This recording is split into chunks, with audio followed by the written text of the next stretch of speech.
next speaker is a teacher, and Caroline Keefe is going to be telling us about education.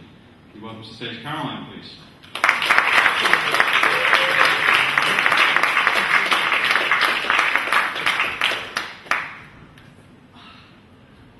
This is probably not going to be the talk that you expect it to be. In fact, it's probably not going to even remotely look anything like these slides. These slides are here to make this talk a bit more bearable while we get through.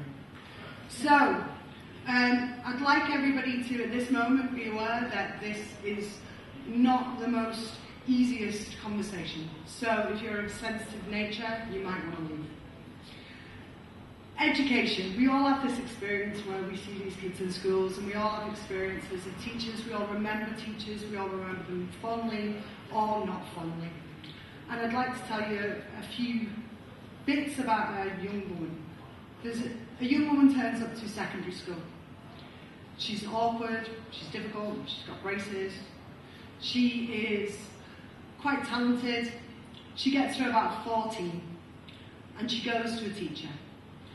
She discloses to this teacher that she's currently being sexually abused, quite severely, been going on a very, very long time. And she puts it to them, and teachers support her. Teachers get her through it. Teachers take statements. Teachers put her through therapy. They get her organised. And you think this tale happens and it works out nicely, but it really doesn't. Through all of this, teachers stand by her. Unfortunately, she's the youngest of a series of people. And when it comes to court, it ends up that the person who's been persecuting this is too old to be prosecuted. All of the details go on file. And the young woman has a complete nervous breakdown. The perpetrator in question dies shortly afterwards of old age. There is no happy endings. At the time, the quote that was said in the newspaper was from a mother that said, "We've been through hell and back. Other people have come forward and nothing has been done." We see teachers in a way where we just see that they teach lessons. That's what they do. It has been 20 years since my mother said that phrase to the newspapers.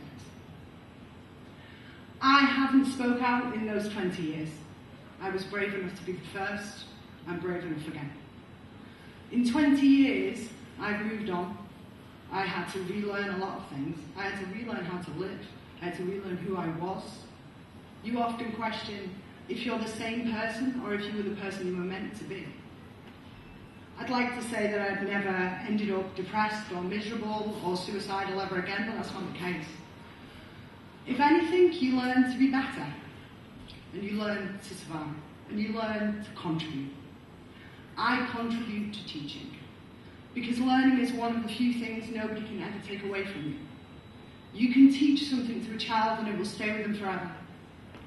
And what you give to children when you teach them is freedom. Freedom to become whoever they would like to be. The freedom to be able to escape any consequences that they're currently in. The freedom to be who they want to be in the future. 1 in 20 in this room, so more than just me, will be me. 1 in 3 young women. 1 in 5 young men. 35% more reported cases this year alone.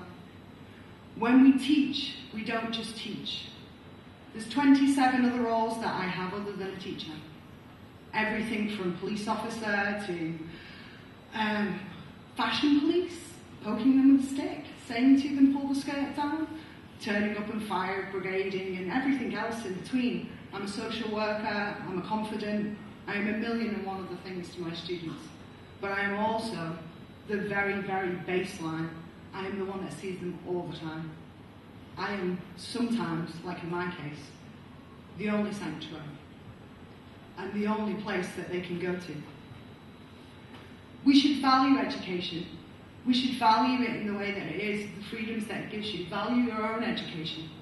Because in taking your own education and in inspiring young people and in learning, it is a skill set that you will always reap rewards from. You will always get something from learning something and teaching something to somebody. We don't value our teachers as much as we should do. They are doing a difficult job. 80% of them are currently thinking of leaving. And that is my alarm to tell me that I am done. I put it on just for the simple reason that this talk is not an easy one to get through. And I just wanted to point out to you, you should really think about learning, your own learning, and teaching other young people, because it's freedom that you're learning and it's freedom that you're giving. The freedom to be whoever you want to be. Thank you for listening.